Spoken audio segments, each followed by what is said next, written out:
అండి welcome to భవిష్య ప్రియ vlogs. ఈరోజు మన వీడియో వచ్చేసి ఇనుమంత బలాన్ని ఇచ్చి మినప సున్నుండలండి.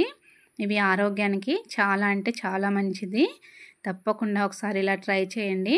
ఇవి చిన్న పిల్లల నుంచి పెద్దవాళ్ళ వరకు రోజు ఒక్కటి గనక తిన్నారనుకో మనకు జీవితంలో మోకాల నొప్పులు, నడుము నొప్పి ఎప్పటికీ కూడా రాకుండా ఉంటుందండి. ఈ కాలంలో చాలామంది ఈ ప్రాబ్లంతో బాధపడుతూ ఉంటారు కదా, అందుకనేసి ఇలాంటి మినప సున్నుండలు కనుక రోజు ఒక్కటి తిన్నామనుకో మనకు ఆరోగ్యానికి చాలా మంచిది. అంతేకాకుండా మనకి మినుముల్లో దీనిని ఉద్దిబ్యాళ్ళు అని కూడా అంటారండి. వీటిలో మనకి ఐరన్ ఎక్కువగా ఉంటుంది. ఇక్కడ ముందుగా ఇలా వేయించుకోవాలి మనం మినపప్పుని. ఇది చిన్న పిల్లలకి రోజు ఒకటి ఇవ్వండి తప్పకుండా. మనము ఈ వయసు నుంచి కనుక పిల్లలకు అలవాటు చేసామనుకో వారి జీవితంలో నడుము నొప్పి ఇలా కాళ్ళ నొప్పులు రాకుండా ఉంటాయి. ఆరోగ్యానికి కూడా చాలా మంచిది. ఎన్నో డబ్బులు పెట్టి మనం బయట ఫుడ్ తినిపిస్తూ ఉంటాం కదా, అంగట్లో లేసు, కురుకురే ఇలాంటి వాటికి పెట్టే బదులు ఇలాంటివి ఇంట్లో కనుక మనం మంచిగా చేసి ఇచ్చామనుకో పిల్లలకి మంచి హెల్దీ రెసిపీ అండి. ఇది ఎముకలు బలంగా తయారవుతాయి. ఇక్కడ ముందుగా ఎలా చేసుకోవాలో చూసేద్దాము.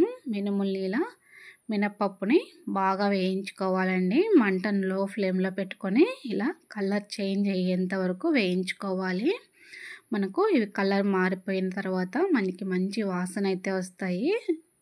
వేగిన తర్వాత ఇలాగే కొద్దిగా వేయించుకుంటున్నాను.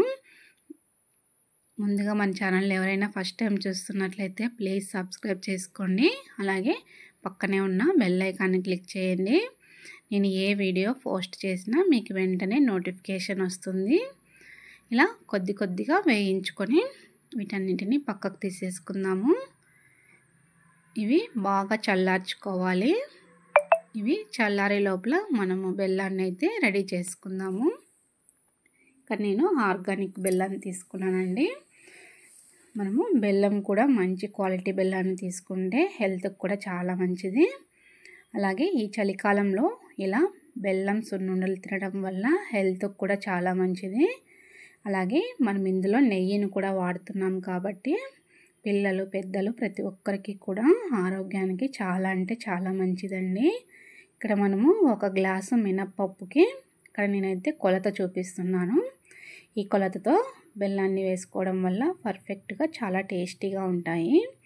ఇక్కడ నార్మల్గా స్వీట్ ఎక్కువగా తినేవారు ఈ కొలతతో తీసుకోండి.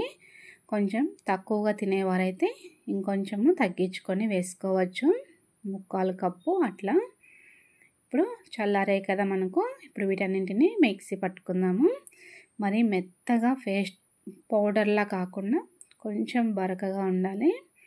మరి మెత్తని పౌడర్ చేసుకుంటే టేస్టీగా ఉండవు. కొంచెం బరక తగులుతూ ఉండాలి.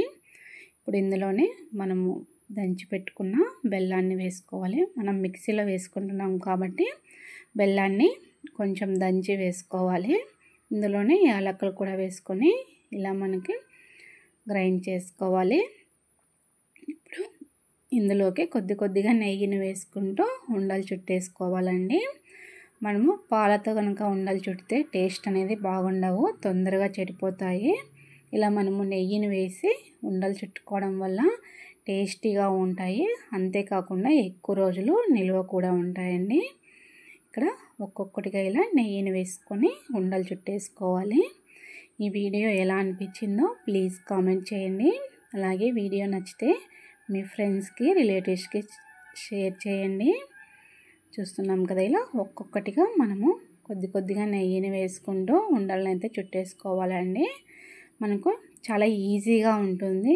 హెల్త్కి కూడా చాలా అంటే చాలా మంచిదండి. తప్పకుండా ప్రతి ఒక్కరూ ట్రై చేయండి. ఆరోగ్యంగా చేసుకొని తినండి. ఇలా ఒక్కొక్కటిగా మనము ఉండలను అయితే చుట్టి పక్కన పెట్టేసుకుందామండి. ఇవి మనము పిల్లలకు స్నాక్స్ బాక్స్లకైనా రోజు ఒకటి ఇవ్వవచ్చు. ఇలా ఒక్కొక్కటిగా